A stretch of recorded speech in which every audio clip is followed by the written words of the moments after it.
I'm alive! Kind of. I'm still kind of sick, but I'm getting really close to being over with it. So I'm going to try very hard not to cough in this video. Anyway, greetings, Internet. This is Cardiacs again, because this is my typical greeting, and I hope you like it. Anyway, for this video, I decided to finally attempt gouache, which is also called opaque watercolor, and that's exactly what it is. As you may have noticed, that showed up in the picture, there were some words, and basically they're just saying that what's on the left is a stupid little sketch that I did of this character to kind of test the colors with, try to figure out what I wanted to get the colors to look like. And yeah, the one on the right is the actual official sketch that I wanted to put the gouache on and test it with and everything. But you know, I wanted the colors to look nice. I had no idea what I was doing. So, you know, I had to make myself feel better with my color choice. Otherwise I probably would have never done this. And it did take me a long time to actually set it up. Like, I'm not talking hours, I'm talking like several months. I've been wanting to try gouache for so many months now, and it drove me crazy because I kept telling my friends that I really wanted to try gouache, and one of them thought I was talking about a drug. Gouache is not a drug. Please don't try it as such. What was I saying? Uh, I kept telling my friends that I wanted to try gouache, but I heard this thing a long time ago that if you tell somebody that you want to do something, you're more likely to do it because the thought of someone else knowing about it kind of holds you accountable or something like that. So I started telling my friends a lot that I wanted to try gouache, and it still took me a freaking long time to get started. In any case, a few days ago, I finally did, and this is the product. Now, I learned a lot. For example, you can't exactly go in with it with the knowledge of watercolors. It's a little bit too different from watercolors to really use it the same way. But you can use it with, I don't know, the general knowledge of watercolors, if that makes sense. Like, it feels kind of like watercolors, but it's thicker and kind of, it's harder to blend. And what else? What else? What else? What else? It, I don't know, maybe it's just the paint I ended up getting, because the brand of paint I have is the Reeves brand, and it works just fine. It's great for a beginner, but I don't know exactly what the higher priced quality whatever would I don't know how different it would be from the quality that I have. That's what I'm trying to say. It's just This is just a beginner video, essentially. This is me showing you my struggles, because I did have a lot of problems. I did a lot of research though on this, a lot. Like, I watched so many videos, and apparently not many artists actually use gouache, at least not that many on YouTube.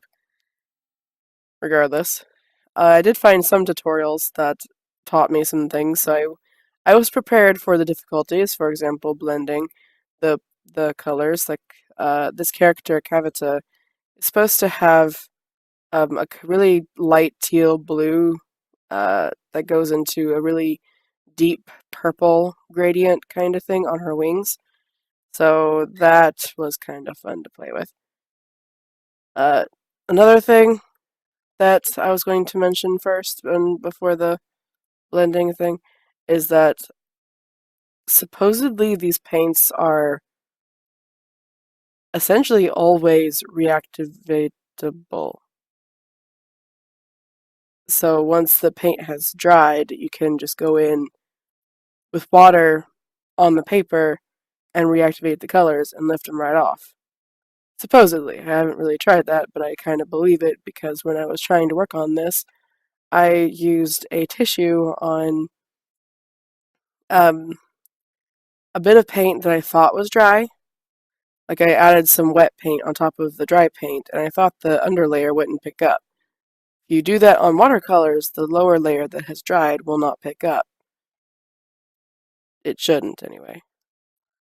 But with the gouache, the lower layer that was supposed to be dry did pick up, so I had to fix that. Yeah, it was this was all a very interesting experience for me. Despite the frustrations, though, I actually had a lot of fun. I've actually been like scrolling through Pinterest a lot, just looking for inspiration for things I could try to get better at gouache. So, yeah. Also, let me know if I should link my Pinterest account so you guys can see what kind of boards I have. I have like a lot from over the years of like pinning recipes for food that I wanted to try but never did. There's also a lot of stuff for like artist things, like references and tutorials and whatnot. All that stuff. Also, some stuff for inspiration and lots of nice fancy art stuff. Just let me know if you're interested in that. I'll probably have a poll up on the screen somewhere.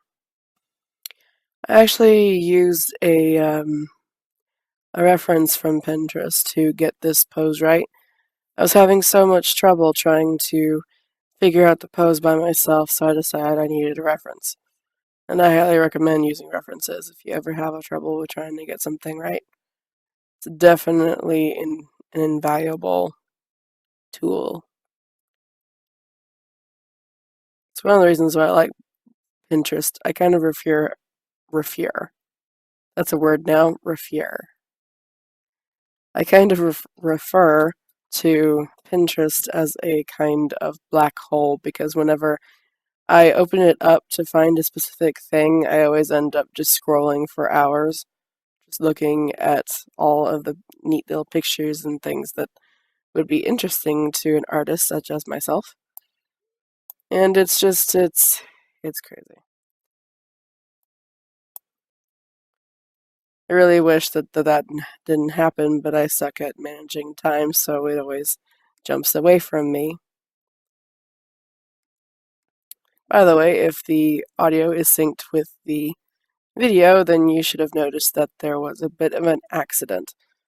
I was having a bit of a trouble trying to figure out how to kind of shade the inside of Cavita's wings.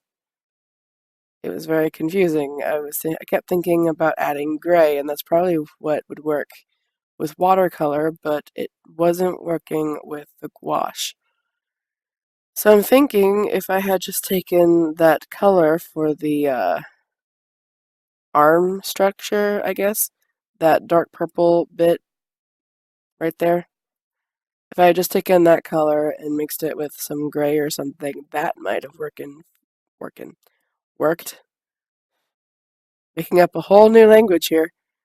That might have worked had I mixed a little bit of gray or black with that deep purple, but I didn't really try that. I should have, but I didn't. In any case, I think I ended up just leaving it as it was once I got it back to a decent form of what it once was. You know, trial and error. Keep trying and erring until you get to a point where you think you have learned as much as you can. Then maybe try a little bit longer. Sometimes patience. Sometimes patience. Anyway, assuming this is right, then thanks for watching and have a nice day. Like and subscribe and comment and all the nice other YouTube words. Bye.